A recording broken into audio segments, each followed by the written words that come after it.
So this week's portion is the portion of Vayeshev, and the portion opens up like this. Vayeshev Yaakov beretz Megur Avi beretz Canaan.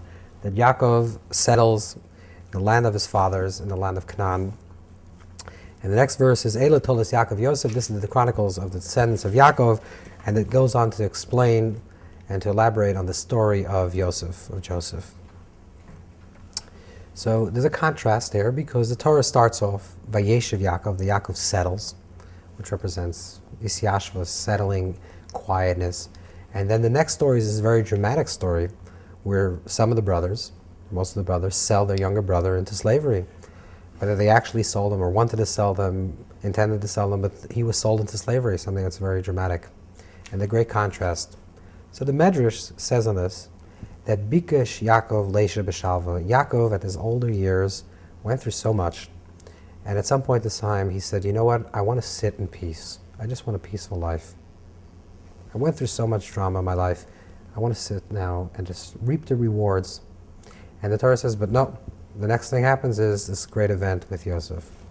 So let's see what the Zohar says on that. The Zohar says like this, that Vayeshev Yaakov Be'ershava, Yaakov kama savel bishin al bishin tadir, that Yaakov constantly is suffering, one suffering after the next suffering. And he wants to settle and he wants to be in peace, and that is only achieved at the end of his life. So what we see is like this, and the Zohar goes on to explain this idea at length, that in life there's cause and effect. Every time we do an action, there's a reaction. But there's sometimes a separation between the action and the reaction, and the separation is time. Let's say a person does something, and we'll say that every time you do something, you put something out into the universe, you'll reap its effects, for positive and for negative.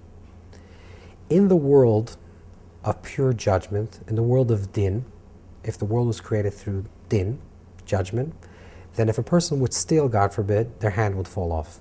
Action, reaction. A person would do kindness, a person would give charity, automatically they would become wealthy. Action, reaction.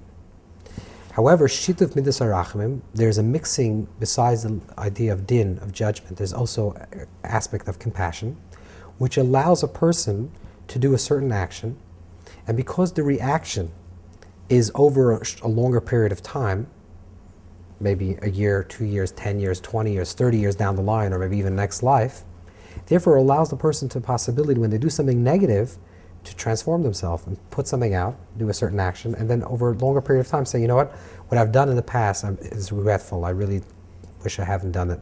Do a process of tshuva and say, I completely transform myself, and now I can change the trajectory of that past action. So the world was created with a balance between strict judgment, which is action and reaction, and a measure of compassion, which allows the action and the reaction to be separated from each other over a longer period of time. But every action has a reaction. So when it says in the Torah, Vayeshev Yaakov Eretz Megura Aviv, Yaakov wished and desired to settle. What Yaakov wished is that he should receive his rewards immediately. He put out all this action into this world. He was now waiting to receive the reward, to reap the rewards of his action. However, because of the element of compassion that was introduced into the universe, which allows a separation, we see time that separates from our past into our future. If we eliminate time, then there is no separation between the action and the reaction. But when we live in a consciousness where there's a separation of time, where the past, present, into the future, that creates a separation between the past and the future. That's a positive thing. That's a positive thing, because then we know for certain that our action has a reaction, but we learn the art of being patient. So you do something and you say, but where's my reaction? Wait, just wait. If you don't see it today, you'll see it tomorrow. But every action will have a reaction. This is what the Torah is trying to teach us, and according to the Zohar, this is what the Torah is trying to teach us in this week's portion, the art of learning to be patient and to wait to see the results. This is also reflected also in the month, the consciousness of the month, which is connected with the Sagittarius, which is Keshes, which is a bow, which is you pull back an arrow, and then the arrow flies. So when you pull it back, there's a process of you go further in one direction, then it goes in the other direction further. That's cause and effect. But you only see the effect when the arrow hits its location. So there's a process of the state between the pulling it back and releasing the arrow and when the arrow finally gets its place. That's the idea of action and reaction, but the point is to learn the art of being patient. And this is what we also see in this week's portion with regards to Yosef. Joseph, the story of the narrative of this portion is dealing with Joseph. Joseph is sold into slavery, and he has a dream. And his dream is that he will become king in some form, and he's not really certain of what. He's sold into slavery, and he does finally become the Grand Vizier, or becomes second in command in the entire Egypt, which is the great superpower of the ancient world.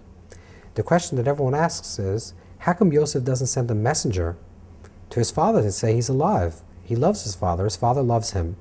Why does he send a message to say that, hi, I'm alive, I'm now the king, or the king in Egypt? Why doesn't he do this? Why doesn't he go tell his brothers that he's alive? And the only time he reveals himself, and finally when he reveals himself, is only when his brothers prostrate themselves in front of him, and he sees that there's a fulfillment of that prophecy, of that dream, does he say, oh, now I can tell you that I'm alive. Why? Because Yosef receives information via a dream. He's not a prophet, at least in the first levels of his life. He's not a prophet in a way that he sees things clearly. He sees a dream, and a dream is a metaphor, and he's uncertain. He's a Bala Chalomis, he's the man of the dream. He's uncertain which part of the dreams, when would they be fulfilled, and how would they be fulfilled. So when his dream is being fulfilled, he doesn't want to mess things up. He wants to be patient, and he wants to wait for the dream to be completed. When he finally learns that, the art of being patient in his life, action and the reaction is finally at the end of his life, or a later period of his life, when he sees the fulfillment of his dream, then he says, I'm Yosef, and where's my father? And that's the art of learning to be patient and to see the results of your action over a longer period of time.